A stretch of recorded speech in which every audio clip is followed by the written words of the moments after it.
You are listening to the Grandest Tour by the Cycling Podcast, brought to you by iwoca. Flexible loans built for small businesses. iwoca.co.uk.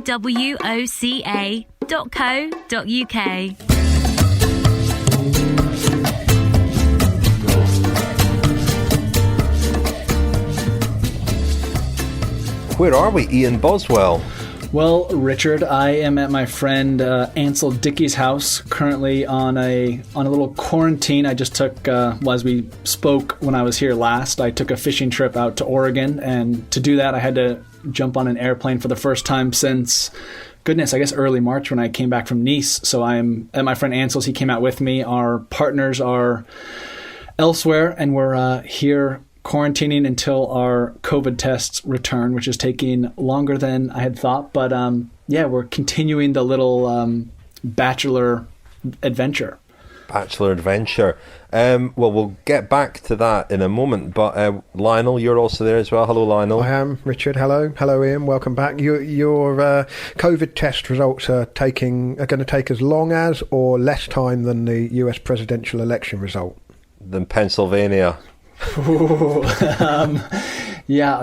not as long as, but maybe everything will come all at once, and I'll have a day of clarity, and I'll know that my test came back negative and who is the next president of the United States. Who would win a time trial up La Planche des Belles Filles, Joe Biden or Donald Trump? Wow. Well, that's in a honest and fair effort, I feel that Biden would win, but depends what sort of tactics are employed to get to the top. Trump would probably dope massively for it and use an e-bike. Steady on.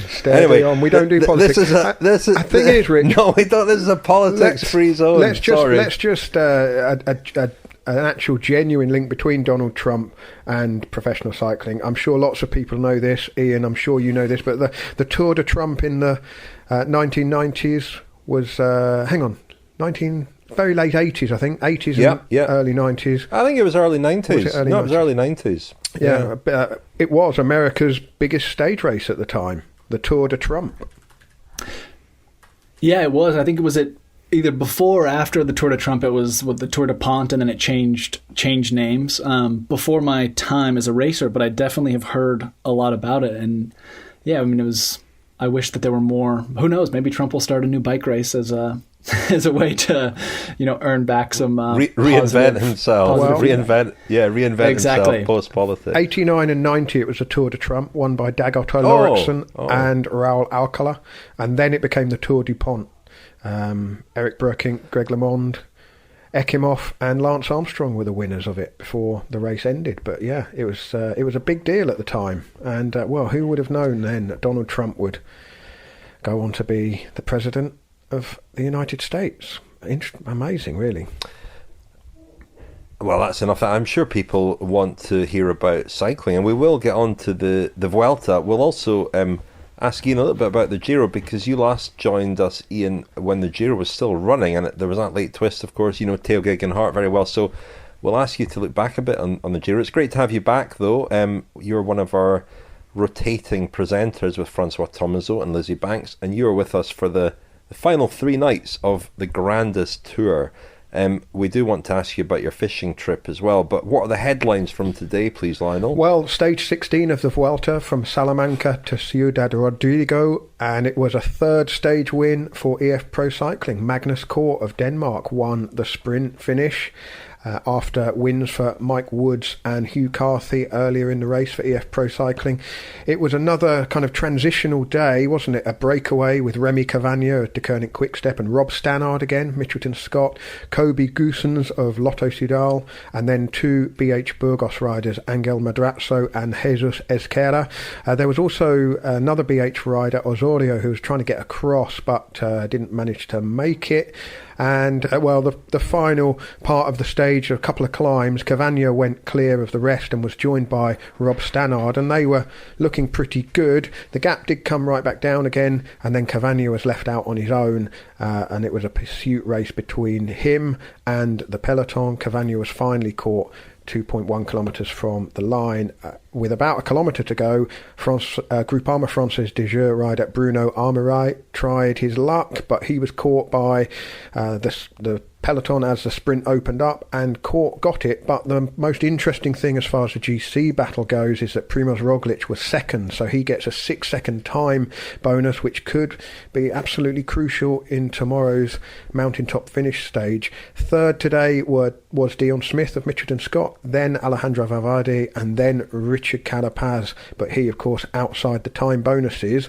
So the GC going into that final decisive stage, Primož Roglič is now 45 seconds ahead of Carapaz, and Hugh Carthy is at 53 seconds. The women's race, the 3-day Serra Tizit Challenge by La Vuelta, first stage won by Lorena Vibas of Sunweb, a sprint ahead of Elisa Balsamo and Lisa Brennauer. Britain's Alice Barnes was in 5th place. Tomorrow there's a 9.3 kilometre time trial, and then on Sunday a flat 100 kilometre race around Madrid. You are listening to the Grandest Tour by the Cycling Podcast, brought to you by iwoca, flexible loans built for small businesses. Join 50,000 customers taking on life's twists and turns and scaling new heights with iwoca. If you run a business, find out more at iwoca.co.uk. iwoca.co.uk.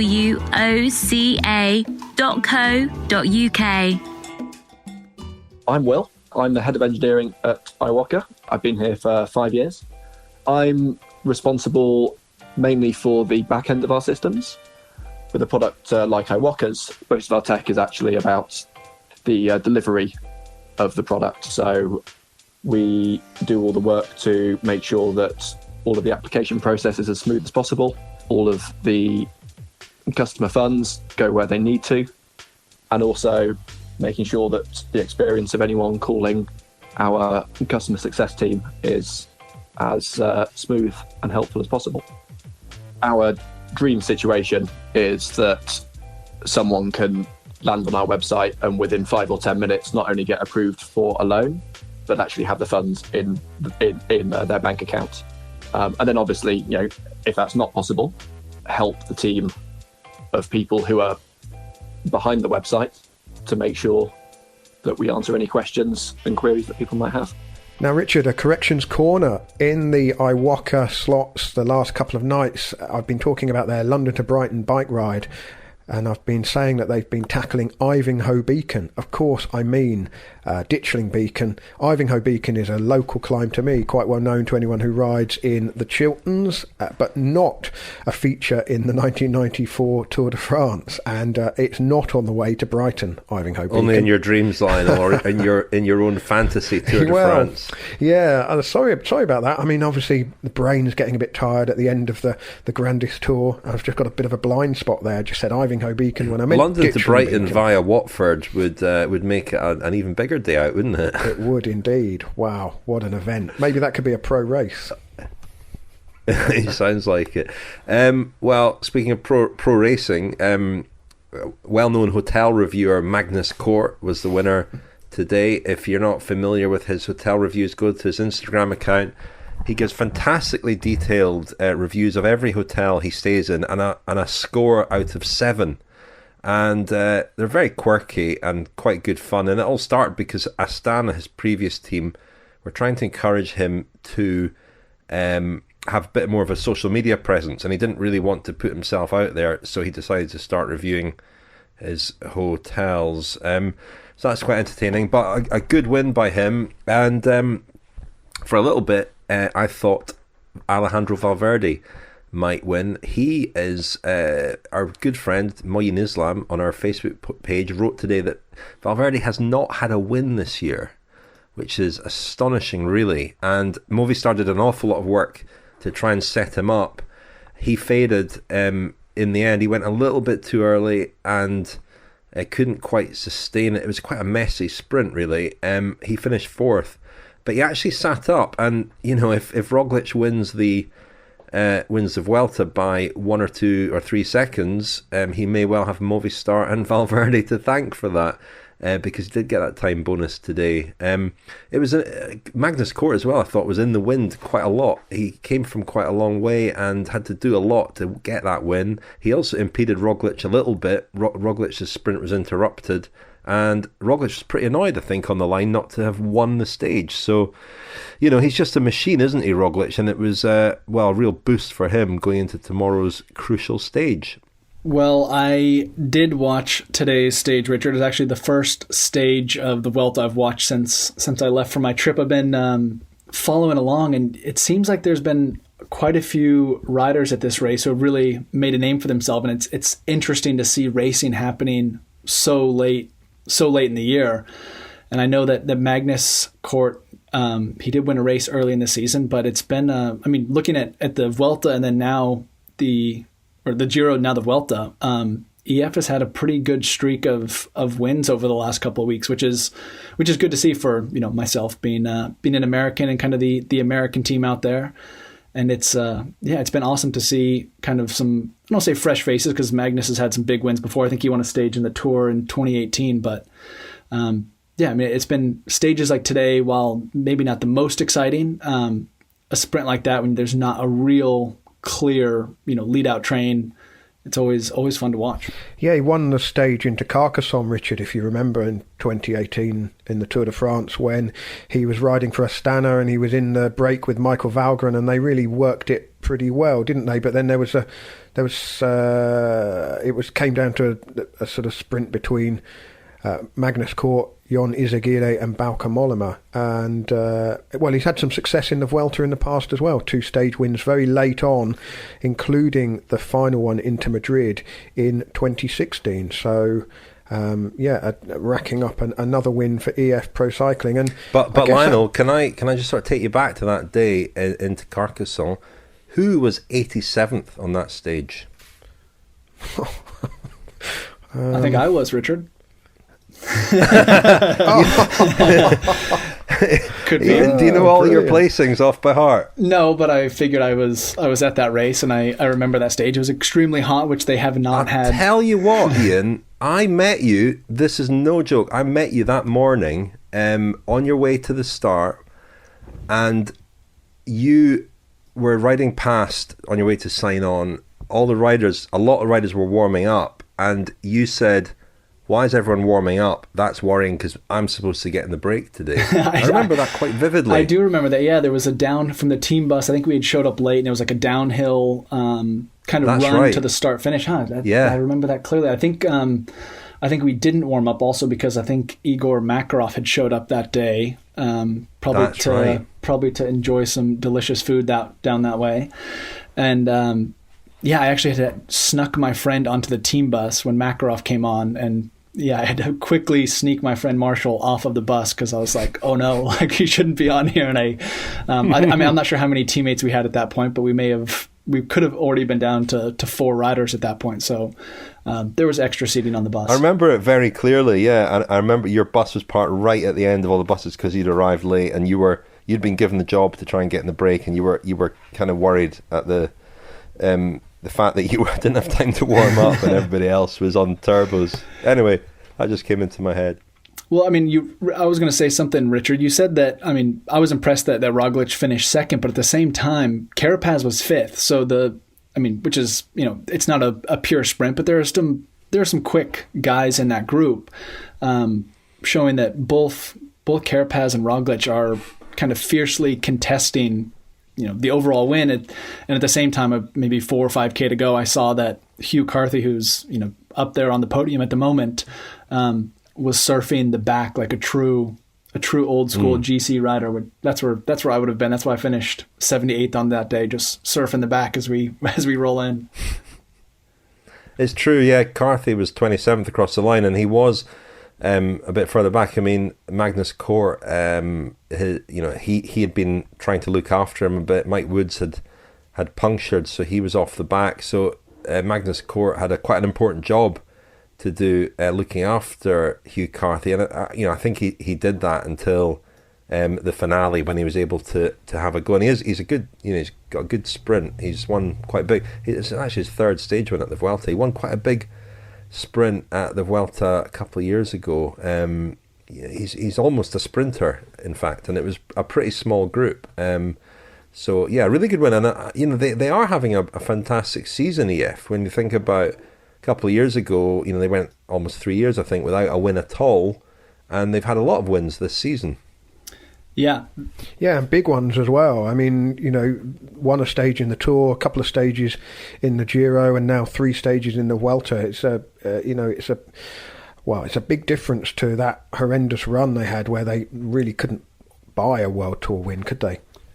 Yeah, I remember speaking to Dombrowski. I think he was on the team at the time, and there was a lot of pressure on the team to get that first World Tour win in several years. And this year I don't know the total number of World Tour wins they've had, but I'd have to say at least 6 or 7 pretty big wins. Michael Woods came close the other day, and yeah, it's sometimes a little bit. Oftentimes you see one rider on a team win, and then it just keeps rolling. And I'm kind of wondering today, seeing Covatilla off the front. I'm always impressed at how successful the entire Quick-Step team is. Obviously they have talented riders, but just continually the team is putting themselves in a position to win stages. And it's one of those things I was thinking, I wonder what that is. Why is, Quick-Step up there? Is it equipment? Is it talent? But you kind of look around the peloton, and there are other teams on similar equipment, and riders, come to that team and go, but continually a team like Quick-Step is up there. And, at the moment, same with EF.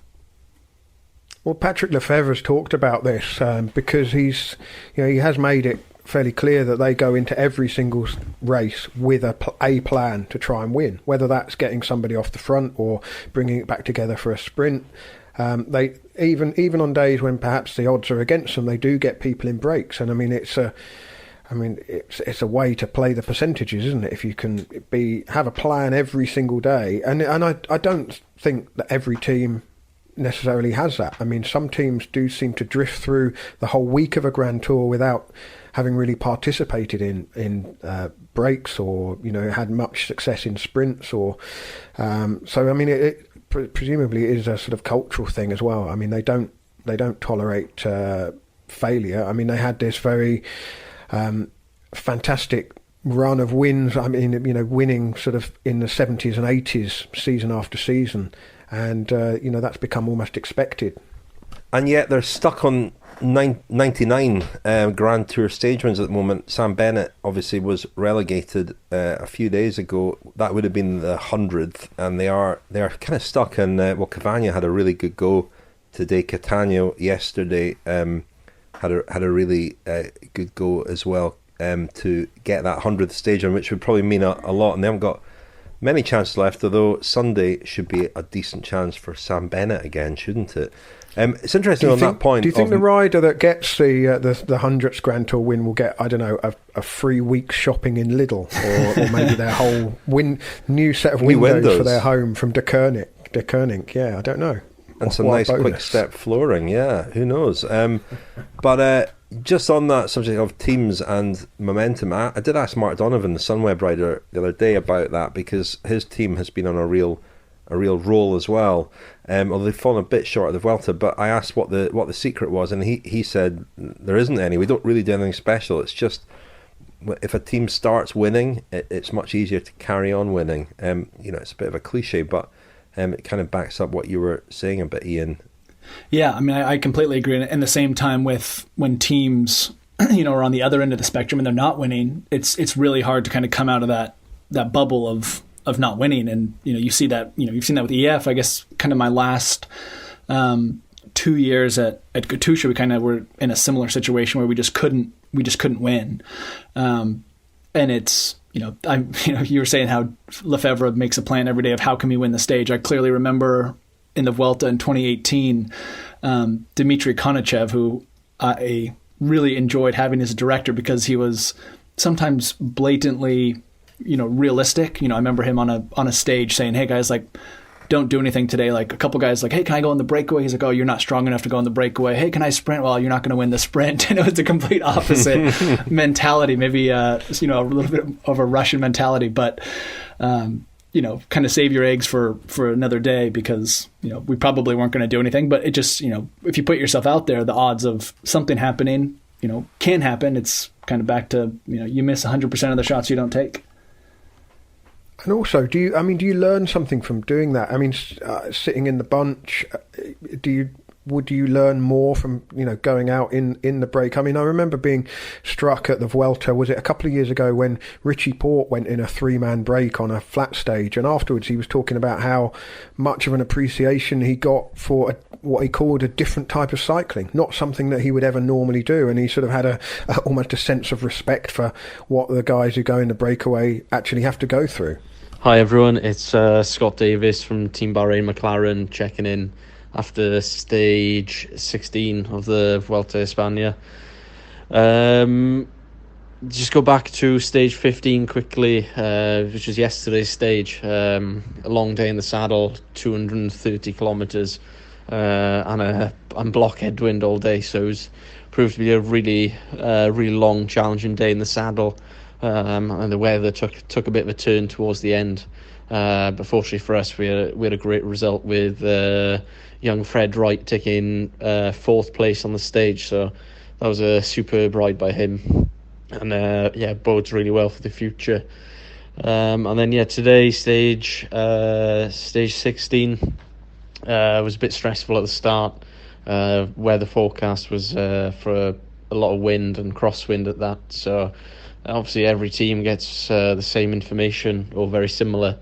So the first 20Ks were pretty full on, but in the end it turned out to be all right. And then as the stage went on, all the GC contenders sort of took up the race, and in the end came down to a reduced bunch sprint, and we had Wout Poels in there looking after himself, and he even finished 12th in the sprint, so a really good effort by him too. So we're towards the end of the race now. It's not done by a long shot, but one more big day tomorrow. We're all in for Wout, like I said in my previous update, and then hopefully we all get to Madrid and defend Wout's place on GC or even better it. Anyway, thanks a lot, guys. Speak to you soon. Chute à l'arrière du peloton. Cycling podcast, team car at the back of the pack, please.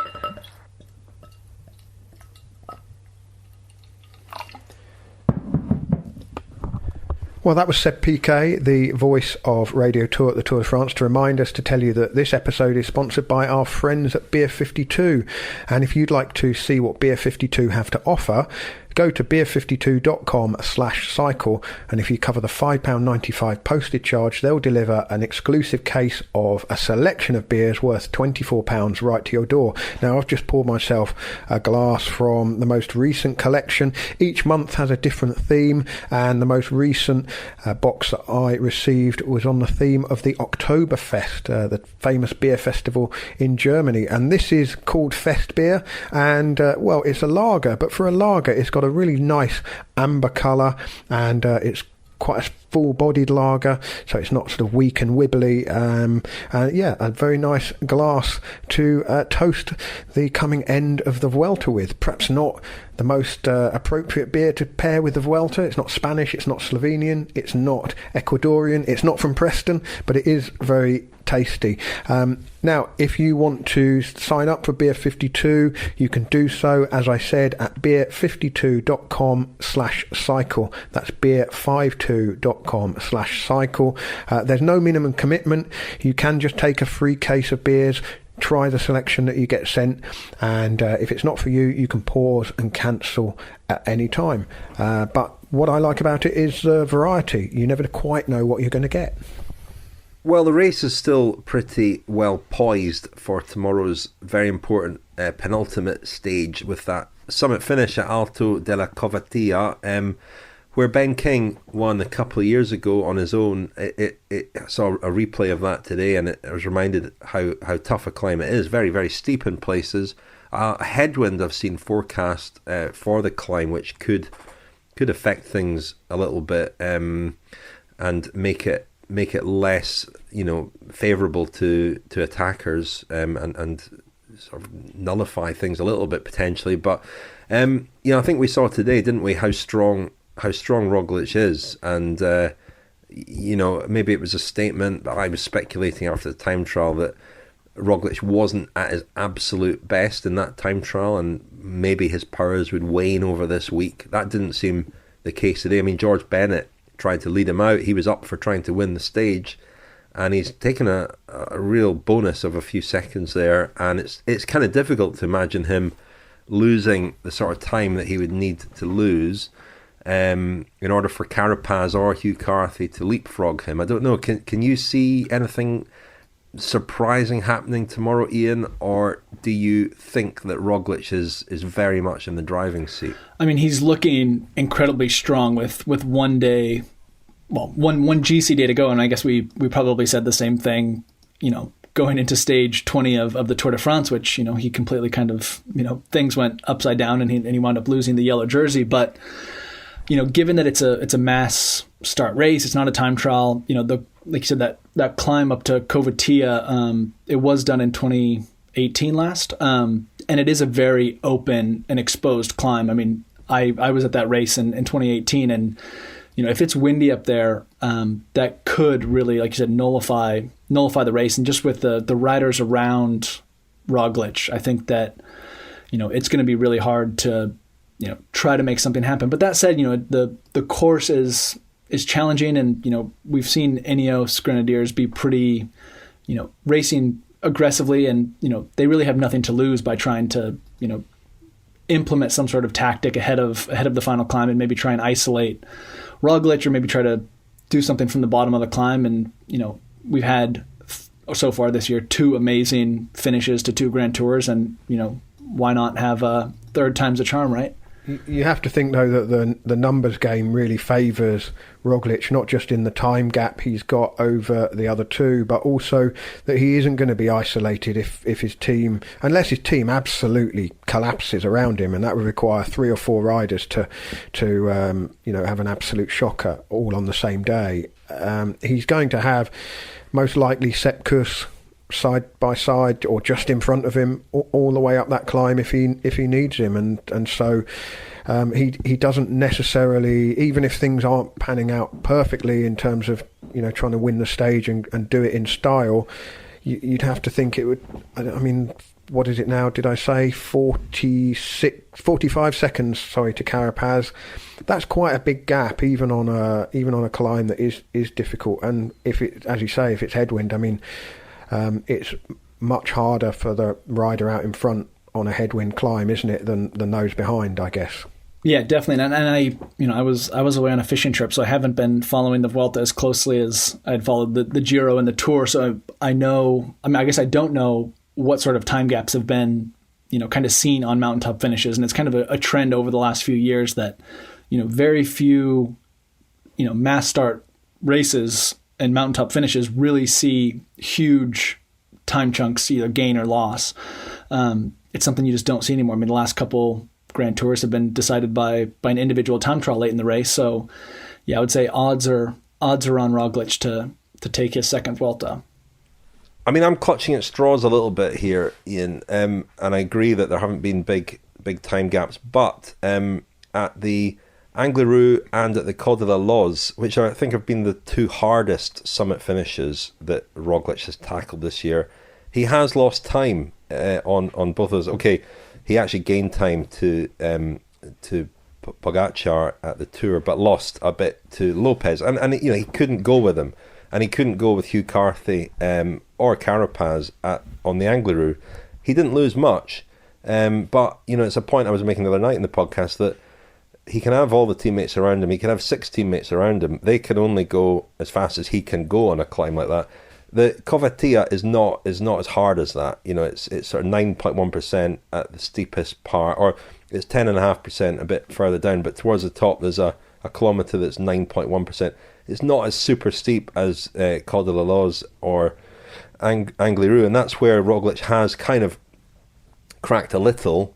So I'm not optimistic that we're going to see a huge shake-up at all, but there's still just a tiny glimmer of a possibility. Yeah, well, I mean, and there's 2 sides of cycling. There is the physical and there's also the mental, and I wonder, if Roglic, going to bed tonight is going to have any sort of thought of, I was in the same position, a month and a half ago at the Tour de France, and I lost it. And 2 years ago at the Giro, if there's any sort of, I think we see this once in a while with, well, we've seen it a lot with Thibaut Pinot, where he's been in a really good position, and then it comes down to the final few days of a Grand Tour, the final week, and he's dropped out of the race or crashed out or completely dropped out of the classification, and it's almost, I wouldn't say it's expected of Pinot now, but a lot of riders within the bunch kind of look at that and like, well, he's going to have a bad day. And Roglic has proved that he can win a Grand Tour. He did it last year at the Vuelta, but I just wonder now internally what sort of pressure he's feeling and putting on himself tonight going into a stage like tomorrow, knowing that it's his race to lose now. And what sort of kind of stress can that add to the stage tomorrow for him and for his team? In terms of the tactics, I mean, I don't like to sort of speculate and guess what might be going through the minds of the three riders, but I think that the one thing that might be in Richard Carapaz's favour is that he's got Hugh Carthy just on his shoulder, and it isn't just Carapaz that Roglic has to keep an eye on. Carthy's position on the podium is reasonably secure. He's got almost a minute over Dan Martin. He might fancy trying to make up those few seconds on Carapaz and move up to second, or he might fancy another stage win and might be prepared to put everything he's got on the table in order to do either of those two things, which might then tease out Carapaz, and then suddenly it's sort of two riders that Roglic has got to chase, and there's no longer any well, after you close this one down, and then, well, who knows? I mean, it's not just a straightforward head-to-head dynamic. It might actually be a proper three-way fight. We might see some real fireworks, but, well, we'll find out tomorrow afternoon. Well, and if Hugh Carthy did win, if Hugh won the Vuelta, when was the last time that there were three first-time Grand Tour winners in the same season?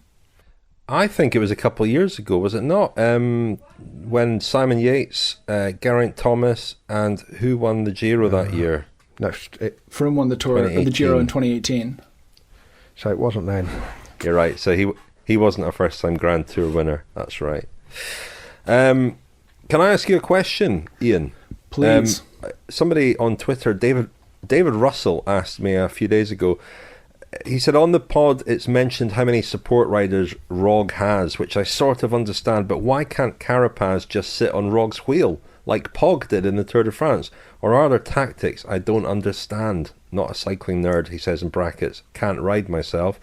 So that's David Russell's question, and it's a good question. I mean, the tactic that Jumbo-Visma used at the Tour was to ride in that sort of train formation that we saw Sky do many times, but Pog was the stone in the shoe that they couldn't get rid of. And it's a good question. The logic behind that tactic of riding in the way that we saw Jumbo-Visma ride at the Tour and a lot of the time here as well.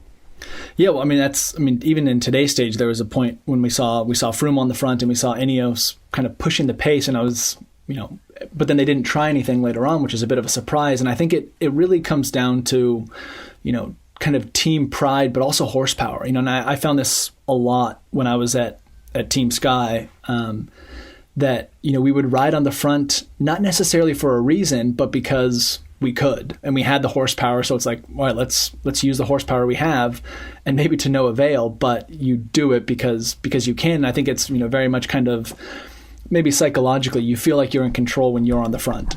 And so you see Ineos, that's just the way that the team has been riding. That's the way that the team probably will continue to ride, but they don't necessarily need to ride in that way.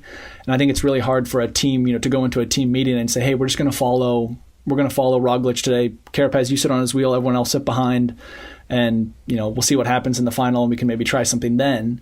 But there's also, there's an internal conversation there's an internal conversation that every rider has is, if you're a teammate and that's the case where you're just going to follow, you really didn't do much that day. And I think riders, and myself, I always wanted to be a part of something and do something. So if that means riding on the front, you get on the team bus at the end of the stage and you can say, hey, I did something. I didn't just follow, all day.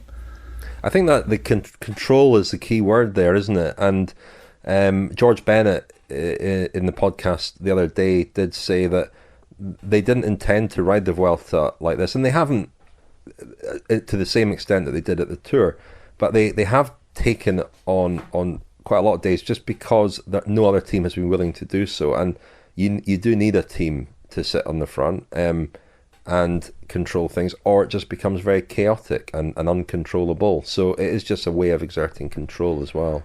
I can answer Ian's question. When was the last year that all 3 Grand Tours were won by first-time Grand Tour champions? It wasn't 2018, it was 2019. Carapaz, Bernal, Roglic. So I mean, it could be the first time it's ever happened since last year. Wow, a whole 12 months. Easily overlooked though. That, yeah.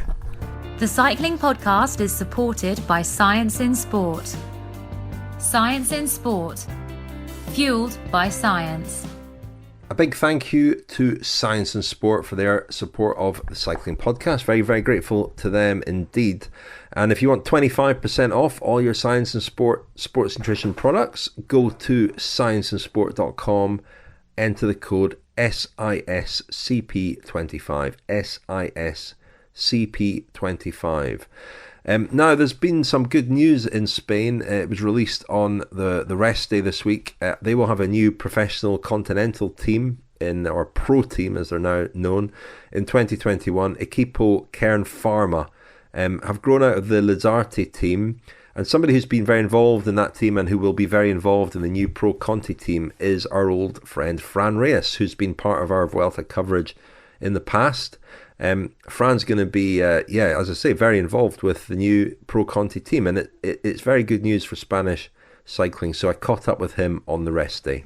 Well, Fran, I mean, you're well known to our listeners, and you've been involved for a number of years with Lizarte, the team, where, well, Richard Carapaz came through that team, Marc Soler as well. They came through that team, but tell me about the new setup, Equipo Kern Pharma, to become a UCI Pro team. That's Pro Continental team in 2021. Oh, well, Richard, it's great talking to you. It's great also to be able to say hi to our listeners after pretty much 2 years, maybe 1 year since the last time we spoke for the podcast. So, yeah. Hello from Fran. It's great. Hello. And Kern Pharma, as you said in your introduction, I've been working with Lizarte for 5 years already. This is a team that has quite some tradition in Spain. It was first founded in 1993, and since 3-4 years ago, we began to search for sponsorship to create a professional team, because we saw that even if some talents managed to reach the top, the elite of the sport, as Carapaz, Soler, Oscar Rodriguez, there were some others that couldn't quite make it. You know, maybe they turned up pro, but after 2 years they couldn't develop, or they just call it quits. And we wanted to, support the riders also to become pro. And luckily, we found Kern Pharma, which is a pharmaceutical company here in Spain, who were interested on such a project as the one we were offering. And it's great news, and it's great news for Spanish cycling, I guess, as well. You've got one World Tour team now, Movistar, of course, but a new Pro Conti team is a real boost, isn't it, for Spanish professional cycling? Yeah, for years, at the beginning of this century, I remember back when I was a child, there were 5, 6, 7 Spanish professional teams, and there was even a moment on which Spain was on its economic best, and we had 4 Pro Tour teams and 5 professional teams. Mm-hmm. But those times were quite gone, and for several seasons there only was 1 World Tour team and 1 professional team, Movistar team and Caja Rural. And that was quite sad, because a lot of talents were lost in that way. There have been, dozens of professional riders that couldn't find a chance to become more of what they were, and that had to quit cycling out of not having where to ride, what team to ride for. Luckily, these past 3-4 years, we have seen Burgos BH step up to become a pro team. We have seen how Euskaltel, Fundación Euskadi, had stepped up too, thanks to Mikel Landa and the efforts that they have put together with Orbea and Euskaltel. Now, Alberto Contador, his team, that has been a Conti team for several years, is now turning up pro team also next year, although I think with an Italian license, because they got a new Italian sponsor, Eolo. And now there's us that have also thrived during these last 2-3 years. So it's quite a beautiful landscape now, because there will be 4 Spanish pro teams plus Iolo Cometa, and that would grant quite an interesting fight in every Spanish race, and especially when it comes to fighting for the wildcards for La Vuelta. Well, that will be the big aim of every team, isn't it? How realistic are you about getting into the Vuelta next year? Well, for us, what the goal we are setting to ourselves is that we want to prove in 2021 that we are worth a wildcard. We know that it is very difficult to get in there in the first year. As things stand, as the rules stand, there are only 2 wildcards in possession of La Vuelta, and in 2021 the race starts from Burgos. So it's only normal that Burgos BH is going to get one of them. That leaves one spot open, and with the tradition of Caja Rural, the tradition of Euskaltel, we obviously have to work a lot to prove that we are worth an invitation. If we are not, if we don't get it in 2021, we will try to get it in 2022, and whatever. We are going to do our best, grow along with our riders, try to, put in evidence some exciting young talents that we have in our team, and try to make the best case possible to get an invitation, be it next year, the following, or the other. Well, that was Fran Reyes on the new Equipo Kern Pharma, who will appear in the peloton in 2021 and be battling for a wildcard spot at the Vuelta. They've got a 2-year agreement with Kern Pharma, but it is, he stressed, a long-term project. So the fact it's grown out of an existing team that's been around for a long time is perhaps good for its long-term sustainability. It's got long roots in Spanish cycling. Just as we said earlier on, Ian, we had you last on the podcast while the Giro was still going on, and there were those late twists and turns. I'm sure you followed that with interest. But before we get on to that, did you catch many fish? We did do some good fish catching. Yeah, we were over in Eastern Oregon, started off on the Wallowa and then down the Grand Ronde River, where my brother's a fly fishing guide, so he knows all the honey holes to put the flies. And Wow. caught a coho salmon, a couple steelhead, rainbow trout, and a couple bull trout and whitefish. So yeah, it was a fantastic trip, and I think probably the best part about it, besides catching fish, was the fact that there's no cell phone service for the entirety of the trip. So it was 7 days of literally you couldn't. It's not even like you put your phone away. It's like you couldn't. There's no point of even having your phone on because you can't catch any Wi-Fi. You can only catch fish. So it was it's crazy in this day and age that you can still find places where you get no service, and to kind of fly back and re-immerse to the election was quite the surprise. Were you in your waders, standing in the middle of the river, casting away? I mean, was that how you were doing it? Yeah, we did fish from like the shore and waders, but we floated down the river, so it was a point to point trip. I think it was 45 river miles, and thankfully my brother knows this river, and he's an expert rower, so he could kind of just plop us, as close as possible to where, the fish wouldn't be scared, and we could, where I could actually reach my fly rod to and cast out there. So it made it a lot easier. It wasn't like you kind of do loops and just keep passing the same hole where the steelhead were stacked up. And yeah, it's I've definitely become a little bit of spending so much time, I've become an expert in cycling, and to see my brother become an expert of fly fishing is I'm really impressed with just how much he knows in that world. Great. And what, camping on the shore every night? Yep, camping on the shore. He has Lionel, you should sign up for one of these trips. We ate like kings as well. We had fantastic food. We were eating, delicious meals every day, and yeah, camping on the shore. We had a big wall tent with us, a big canvas tent, so you could sleep inside or sleep outside depending on your preference. We had a wood stove out there and multiple burners for cooking, and played a big game of baseball on the beach at one point, and that's probably what caused a lot of soreness in my body, was doing a sport that is foreign to me, swinging a bat trying to hit pine cones. Oh, sounds fantastic. Oh, I'm very envious. But Ian, I'm sure you also had half an eye on the Giro. You were part of our coverage there, and what did you make of those final couple of stages and the way that Theo Gegenhardt was able to, he was outside the top 10 maybe when you were last on the podcast, but it was a late charge and quite a remarkable one. We went straight into the Vuelta, so we didn't really have time. We haven't really had time to digest it properly. But what did you make of it all?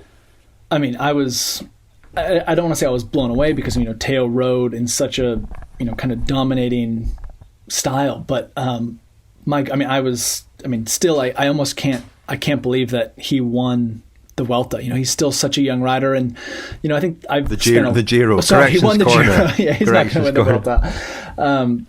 I've known Theo for a long time. He was at Action after me, so we kind of already had a connection. He came up through that team, and even when I was at Sky and he was still there, we'd chat at Tour California, and eventually he came to Sky, and so I got to know him pretty well. We still stay in touch. I told both of you, he was messaging me as he was probably warming up for the time trial. I don't know why, but and he's a rider that over the course of his career has, internally with teams been very confident, and sometimes with different riders, especially senior riders, I feel like there's kind of been a sense like, hey, like this Theo guy, I don't say has a big head on his shoulders, but he's very confident, and he knew what he wanted to do. He knew what he was capable of. And I think early on in his career that people were sometimes a bit, standoffish to like, whoa, this is like, you kind of have to earn your stripes here. But it's awesome to see that internally he knew what he was capable of. He knew his goals. He knew, his talent, and that, no one can question, that, level of confidence now, because he's a Grand Tour winner.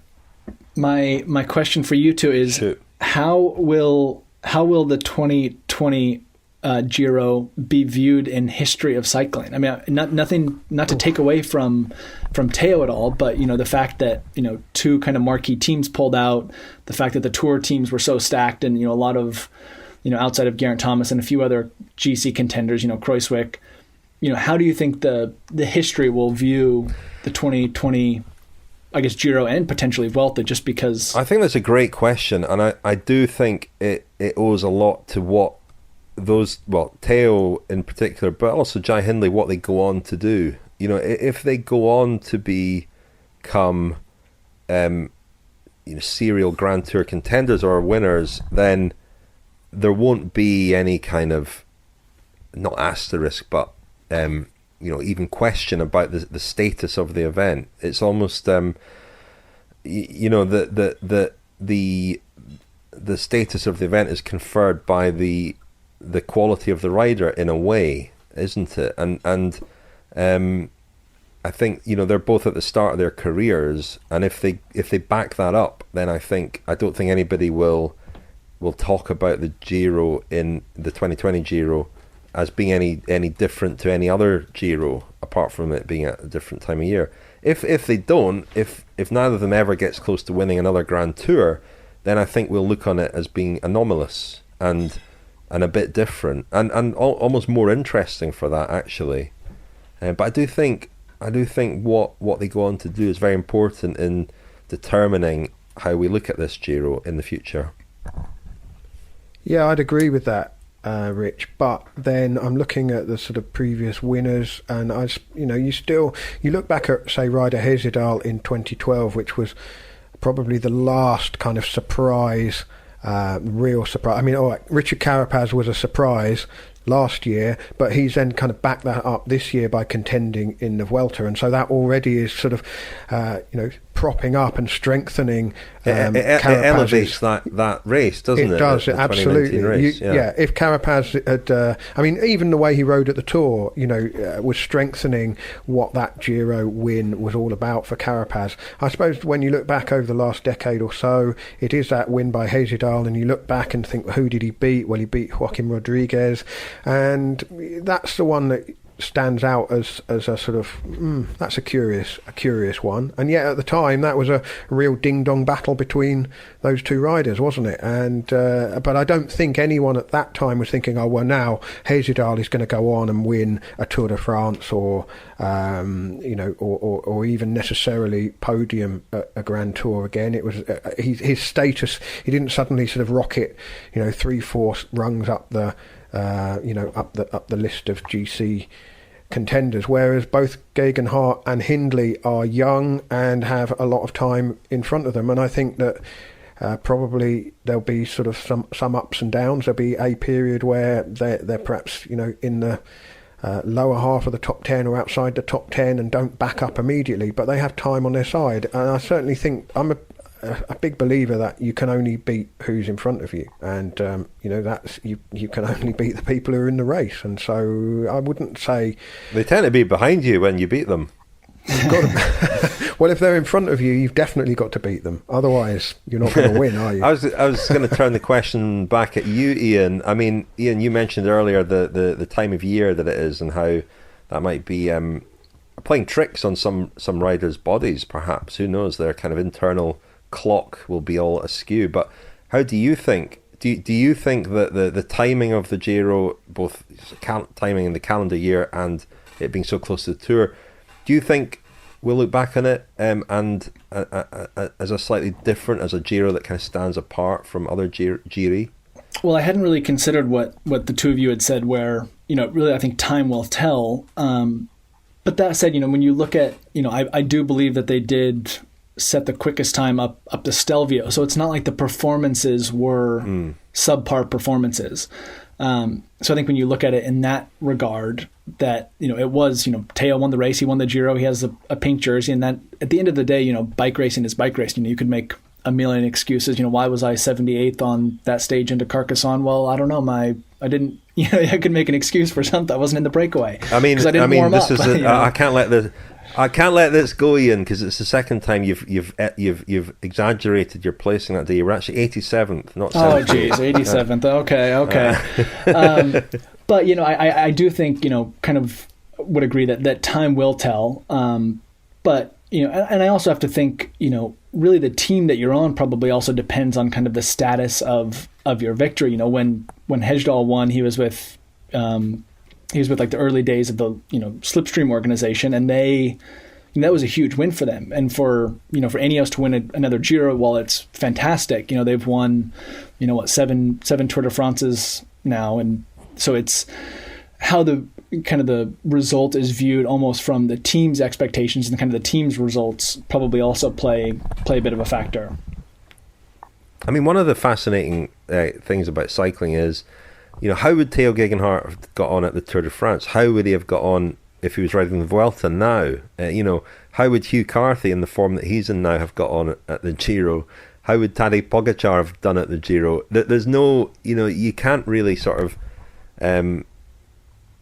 extrapolate from these performances how they would get on in other races at all. There isn't really a good framework. That for all that they had good times up the Stelvio, there can be all kinds of reasons for that too, and the conditions, the racing beforehand, the state of freshness, and so on. So it's very hard to make these comparisons, isn't it? I guess the Giro is the Giro, and there's a question mark over the 84 race because the stages were shortened. There was a question about the route favouring Francesco Moser, who was up against Laurent Fignon, and there are still to this day questions about whether he was a worthy winner of that race. And I don't think, certainly that won't be the case with this Giro. There were no stages that were lost, which was a fear at one point. It was a proper Giro, and so that also is that's a point in its favour, I suppose. And also, I think the fact that, I know Vincenzo Nibali is now a veteran rider, isn't he? But a former champion in the Giro and the Tour de France and the Vuelta, and he was saying this is a hard race. Now, of course, his legs are getting older, and it must be very difficult. I imagine, obviously don't know, but I imagine as riders, they still have the muscle memory of what it was like to be first and second in the mountain stages rather than in the second or third group. And so, but the fact that Nibali was still thought of as a live threat going into that final week, even though the time gap was already reasonable. I think that's another point in its favour. But yeah, I think probably without wanting to get a splintery backside, I would say time will very much tell on that. Well, listen, we should wrap things up for tonight. Big day tomorrow at the Vuelta, and Ian will be joining us again. Another listener got in touch, Andy Jefferson. Those curious about Preston Bus Station, or the Bussy as it's known, might like this miniature laser etched in concrete, and he's posted a picture of this on our Facebook page or in our Facebook chat group, discussion group. Cycling related fact, he says, when my son raced BMX with Preston Pirates, his coach would run winter evening training sessions on one of the upper floors of the car park. So there we go. Wow. More Preston Bus Station facts, and the reason for that, of course, is because Hugh Carthy's from Preston, and if you haven't yet listened to his interview with Mitch Docker, do so. Life in the Peloton. Lionel, can you clear something up for us? In that episode, Mitch said that the next episode would be the last one. He did mean of this season, didn't he? He did mean of the season. We haven't signed a contract, we haven't done the deal yet, but we're in talks, and it's looking good that we will extend with Mitch Docker and Life in the Peloton next year. But I don't want to unless he changed his mind in the last few days. Yeah, one or two people have asked. Certainly he's not, the 1 in 2 weeks is not intended to be the last one ever by any stretch. No. So be reassured. No. A reminder Sorry, Lionel. Richard, just the Preston Bus Station has grown a life of its own on the podcast. I'm wondering how long before we're 3D printing little replica models of Preston Bus Station for friends of the podcast. Maybe we could do that. I'm already doing that, Lionel. I've got my 3D printer here. I'm running them off. But a reminder as well that next week our episode will be a press conference episode. If you have a question for me, Lionel, Daniel, Ian, Lizzie or Francois, please email us, contact@thecyclingpodcast.com. Send us an audio file. We've had quite a few already, so thank you for those, and we'll be answering them next week. And we'll be joining you'll be joining us again tomorrow, Ian, hope things are good in the US. We're all watching with interest what's happening there. Actually, I thought, to make an awkward parallel, when I was contemplating Roglic winning the Vuelta today, I thought back to him at the Tour de France, and when he was at La Planche de Belfi, he'd lost the Tour unexpectedly, and the grace and dignity with which he handled that and went immediately to congratulate Pogačar struck me as an interesting moment given the way that your president is at the moment. But anyway, that's enough of the politics. Apologies for anyone out there who has a different view. But if Roger wants to offer a few tips about losing gracefully, there you are. You mean he didn't say, but this morning I was winning and now this evening I'm not winning? This is outrageous. Stop the count. Yeah. Oh, no, absolutely. Sorry, we're going to get complaints. I apologise. But take it all back, Richard. take it back. I take it back. Anyway, thanks very much, Ian. Thank you, Lionel. Thanks, Rich.